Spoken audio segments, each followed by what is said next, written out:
দর্শক, আপনারা যারা আসলে নতুন নিয়মে ঘরে বসে অনলাইনে ট্রেনের টিকিট কাটার চিন্তা ভাবনা করতেছেন, তাহলে ভিডিওটি আপনার জন্যই।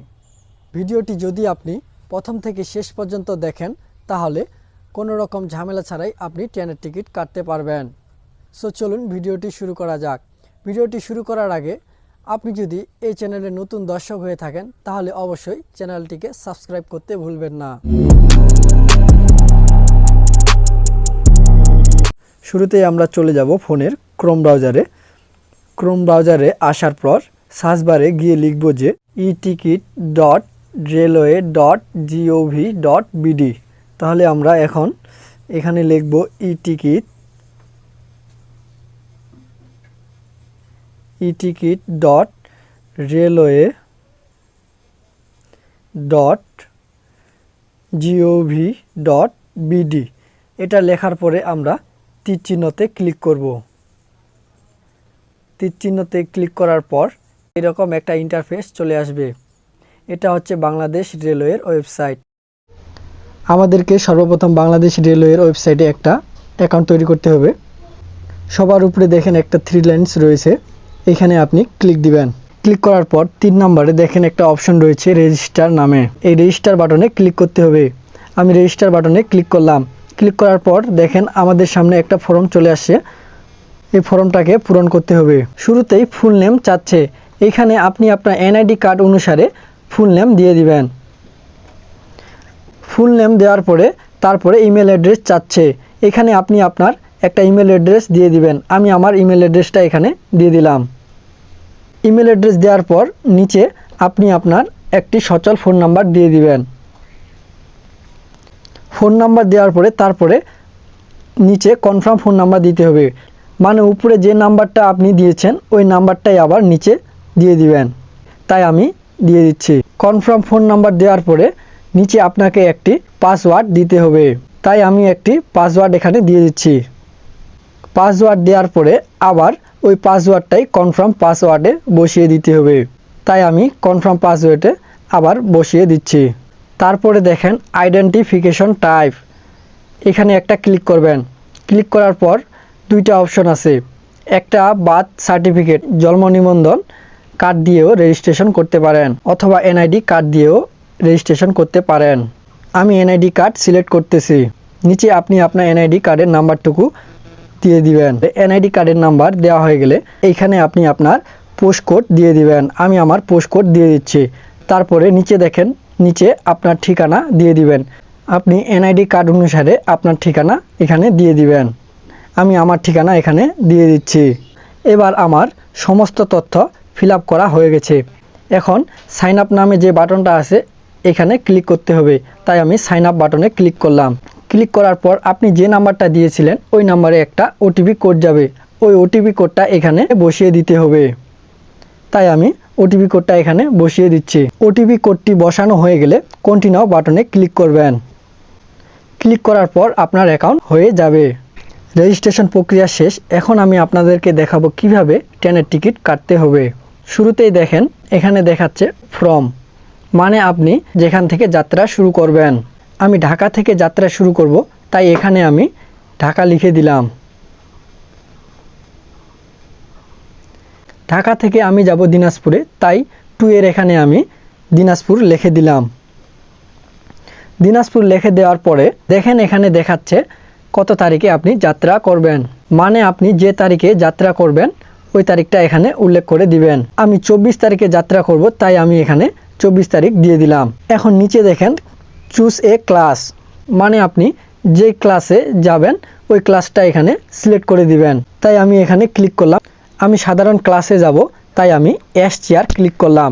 ক্লিক করার পর এখন নিচে দেখেন ফাইন্ড টিকিট নামে যে অপশনটা আছে এখানে ক্লিক করব। ক্লিক করার পর এখন দেখেন ঢাকা থেকে দিনাজপুর যাওয়ার জন্য যে ট্রেনগুলো রয়েছে সব ট্রেনগুলো এখানে দেখাচ্ছে।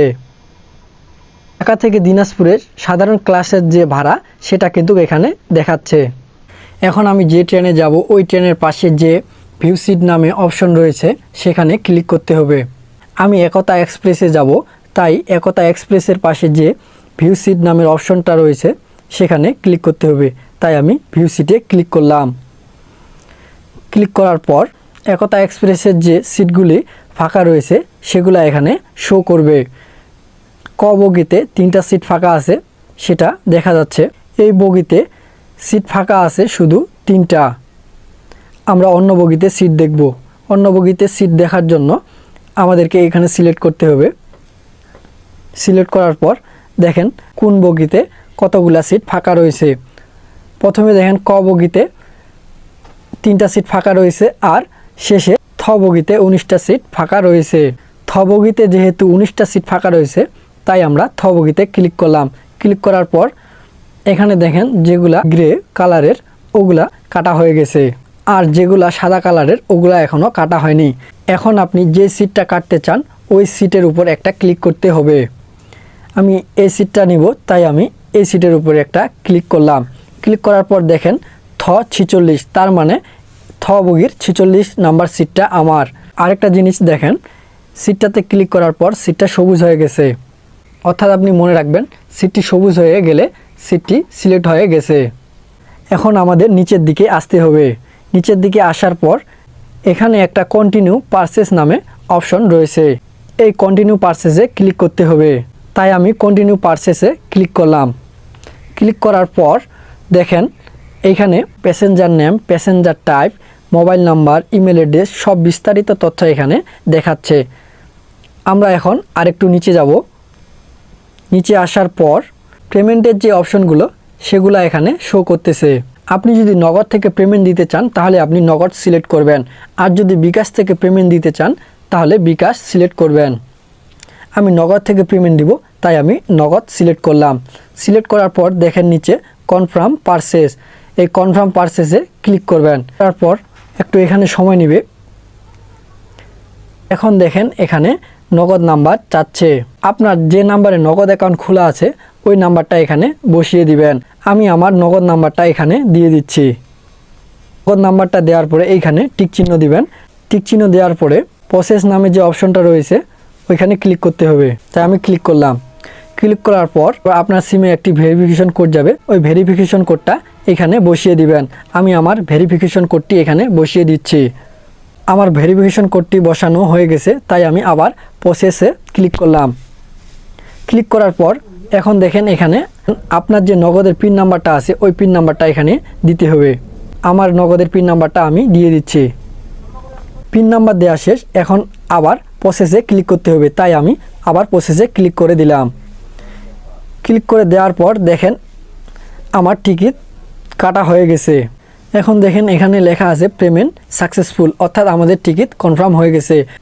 এখন নিচে দেখেন লেখা আছে প্রিন্ট ইওর টিকিট নাও, এখানে আপনি একটা ক্লিক করবেন। ক্লিক করার পর আমার সামনে অলরেডি টিকিটটা চলে আসছে। এখন এটাকে আগে সেভ করে নিতে হবে। কিভাবে সেভ করবেন সেটাও দেখিয়ে দিচ্ছি। সেভ করার জন্য নিচে যে প্রিন্ট নামের অপশনটা আছে এই প্রিন্ট নামের অপশনটাতে একটা ক্লিক করবেন। ক্লিক করার পর সবার উপরে দেখেন পিডিএফ নামে একটা অপশন আছে। পিডিএফ নামে একটা অপশন আছে, এই পিডিএফ অপশনে একটা ক্লিক করবেন। ক্লিক করার পর দেখেন নিচে সেভ নামের একটা অপশন চলে আসে, এই সেভ নামের অপশনে একটা ক্লিক করবেন। ক্লিক করার পর টিকিট সেভ হয়ে গেছে। এখন আপনি যদি এই টিকিটটি কোনো কম্পিউটারের দোকান থেকে প্রিন্ট করে নেন তাহলে ওটা দিয়েই আপনি জার্নি করতে পারবেন। দর্শক, এই ছিল আজকের ভিডিওটি যদি বুঝতে কারো প্রবলেম হয়ে থাকে অবশ্যই কমেন্ট বক্সে জানাবেন।